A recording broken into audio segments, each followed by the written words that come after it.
What's going on, guys? JSGC here, and we are here for another Manchester City video. Today we are going to be analysing the Manchester City home match against Crystal Palace, which has finished 2-2.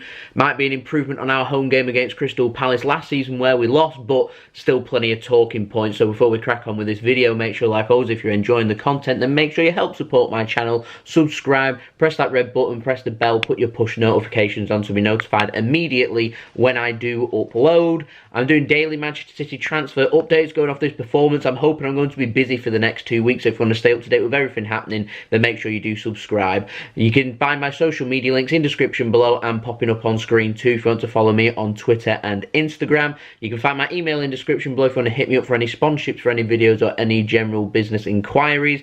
Leave a thumbs up if you enjoyed this video, and most importantly, let me know your thoughts in the comments below. Where did it go wrong for Manchester City in this game? We're going to crack on with this video because there's just so much to talk about. Now, City, the big talking point went back to 4 at the back for this game. Fernandinho and John Stones starting at centre-back, with Mendy and Cancelo playing at left-back and right-back, respectively. Very attacking from Manchester City. I always sensed that we was going to concede with that defence. I've come to accept that, but I did fancy looking at it, even though we was playing 4 at the back, that we were more than capable of scoring 3, 4, even more goals from this game. So, very attacking. I had no problem with us going with 4 at the back. I felt like we went with 4 at the back to keep things a little bit unpredictable. So, we're going to each game. Teams don't know if we're going to be playing 4 at the back or 5 at the back, so it makes it just that little bit more difficult for teams to prepare. It's backfired basically, and teams now are going to start preparing for us to more than likely be playing 5 at the back, because whilst we've gone to 5 at the back, we've won every game. We've been scoring goals very freely, and we've been very clinical, and it's worked incredibly well. We've changed it for this game. I can't really give you a reason why other than just to try and keep things unpredictable, but it's at the stage of the season and where we're at, we've not got clear daylight between us and second place. We had a chance here to be able to just to start getting our season going. I was more than happy for us to go 5 at the back until a team sussed us out and then go from there. But yeah. Gundogan played in defensive midfield. Kevin De Bruyne started along with David Silva, Raheem Sterling, Bernardo Silva and Sergio Aguero. Honestly, I didn't have too much of a problem with our starting lineup. Only Riyad Mahrez wasn't starting. I mean, personally, I would like to see Bernardo Silva starting more in the centre and seeing Mahrez playing on the right and put Sterling on the left. Aguero up top, I probably wouldn't have had a problem with that. I'd maybe tweak the team a little bit, but overall, you know what I mean? It's still a very strong team, a team that I'd expect to be able to get the job done. We're at home too. I'd expect that team to be able to do very well going up against any Premier League team and be able to come out with 3 points. So I can talk about tactics and formation and build-up play all I want, but end of the day, a solid team's gone out. It's more than capable of getting the job done. There's millions of pounds of talent, some of the best football players in the country playing for us. Just simply at times haven't turned up, not doing some of that, as Fabian Dell said, the basics of football. For Crystal Palace, Ayew and Zaha started out wide. I was surprised to see Ayew starting out wide, but there we go. We saw Tosun starting up front, so he was going to be the target man for Crystal Palace. Tells you all about what they were going to do. And as predicted, I did say McCarthy and Kouyaté would be starting in an all drop deep, so it would become like a back 7 basically for Crystal Palace, as we saw Tompkins and Cahill starting at the back. So in the first half, we didn't look too bad, to be fair, to start with the first 15-20 minutes. Aguero was brought down quite cynically. Free kick was given 30 yards out. Kevin De Bruyne has a free kick. Very unlucky, hits the underside of the crossbar, ends up bouncing out, getting cleared, and stays at 0-0. Very unlucky from Manchester City. That goes in. This game is completely different. Fine margins. You must be clinical. I said in my preview, you're going to win any Premier League game. One thing that we've been very good at whilst we've been playing 5 at the back is putting our chances away. But if we play 4 at the back or 5 at the back, we're going to create chances. Them chances do have to go. This chance goes in the back of the net. Manchester City probably go on to score 4 or 5 goals and we win this game. It doesn't. We get punished for that. Zaha, talking point just before we talk about Crystal Palace's first goal, went down under a dubious challenge, shall we say, from John Stones. Penalty wasn't given. VAR had a look and agreed no penalty given. I feel like if a penalty was given, that VAR wouldn't have overruled and they'd have said penalty. I'll be honest, if it was at the other end, I'd be quite angry. It's a silly challenge to make. Stones goes for the ball, doesn't get the ball, gets the man goes down. Yeah. Felt like we got away with one. Didn't have to wait too long, 17 minutes, that was in the 20th minute. 17 minutes later, Crystal Palace ended up going ahead. First attack, literally. I think they had a free kick, put the ball forward, got a corner. Put the corner in, there's Cahill, wins the header, sends it to the back post, and there's Tosun to head in, past Edison, their first shot on target, into the back of the net. That old fairy tale again. Really frustrating, and we went in behind. Fair play to Crystal Palace, created their opportunity, put it into the back of the net. They'll be delighted. They haven't conceded either. Perfect game plan for them, and to be fair, other than that free kick, I mean, Crystal Palace didn't really even look like they were going to concede, which for us just isn't good enough, really. We weren't doing enough, was too tame, being off the ball, trying to win the ball back. Something we've been very good at over the last few weeks is the high press, winning the ball back and putting teams under pressure, getting that goal and putting the team under pressure again, and being relentless, basically. Wasn't there in this game. No tempo, very passive, looking very wobbly in defence. It was like the Manchester City of a month and a half ago when we was playing Wolves, and was playing Wolves, that was back in October, but when we was playing Manchester United at home and Wolves away, the shakiness of Manchester City was coming back. We looked so comfortable playing five at the back. I just don't understand why the changes came. It's such a risky call to have been made. I'm not too sure what they were trying to achieve, but like I said, you put the chances away, then we don't talk about this. But yeah, there we go. I was baffled by that, and I was baffled by us not playing Riyad Mahrez as well. He's been in the form of his life. He's just been sensational. To me, he'd be the first player on the team sheet, and Sergio Aguero's been banging in goals, and I'd start Riyad Mahrez on the team sheet before Aguero, because that's just how good Mahrez has been. Yet he was sat on the bench and he wasn't brought on till, was it in the 75th to 80th minute, something like that. Crazy, absolutely crazy. I wanted us to get to five at the back ASAP because it works so well. Yeah, I went into the second half, no changes were made. Not really a surprise if I'm completely honest. We did see Mahrez and Jesus come on eventually. Then Manchester City got a penalty. Handball was given. Ridevold, is that how you say his name? Went sliding in, had his hands up as he went sliding in, hits his leg, ricochets, hits his arm.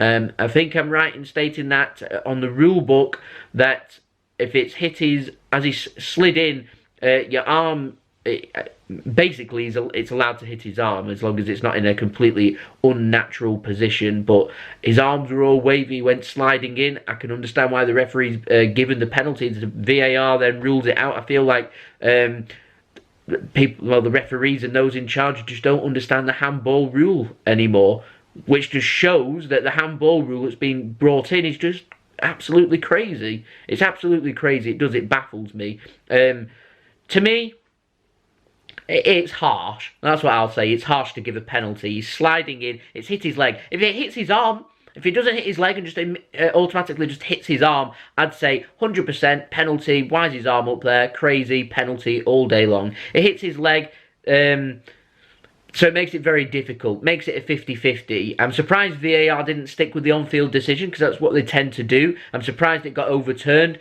I was very frustrated.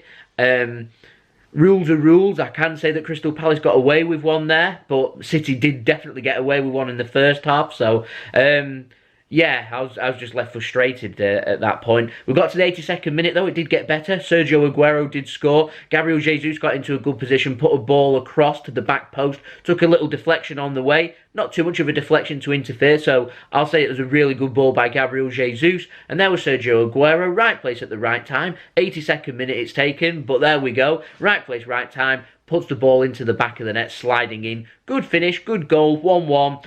Was there going to be a winner, is what I put. 87th minute. There is the man of the moment, Sergio Aguero. He needs a statue. He needs a statue put in right in front of the North Stand where he scored that goal.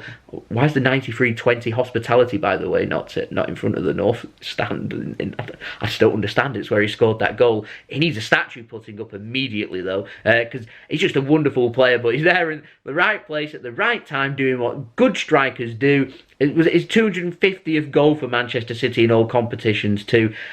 Just a fantastic goal. Great header into the ground. It makes it very difficult when you head into the ground for keepers to judge the bounce of the ball, and they've got to judge where it's going. It's good enough. It's into the corner of the net. Good ball in by Benjamin Mendy, who was much improved in the last 15 minutes for Manchester City when City started putting a lot of pressure onto Crystal Palace and went all guns blazing. It really suited City's game. Why didn't we play like this in the first 15 minutes? All guns blazing, Palace on the back foot, can't get out. We scored 2 goals in the first 15 minutes there, demoralised Man City again.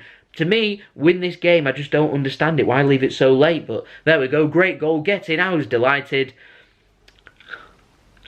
Story of the season, really, this 90 minutes. I even put, I don't believe it. I do believe it, actually. Doesn't surprise me, but I was just so caught up in the moment. Wilfried Zaha's there, running past Manchester City's defence after one straight ball he's played. He's there, he's got John Stones for company. John Stones is just keeping him out, showing him to the byline. That's good defending. What's not good defending is allowing him to put that ball across, and he does. That ball should just be blocked and put out for the corner. City then block him off from taking a quick corner too. Let them get everyone back, get our positions, defend the corner. Doesn't. The ball just gets played across. It gets played straight to Connor Wickham. Fernandinho's then trying to backtrack and cover Connor Wickham. Can't do it properly. And it ends up going into the back of the net.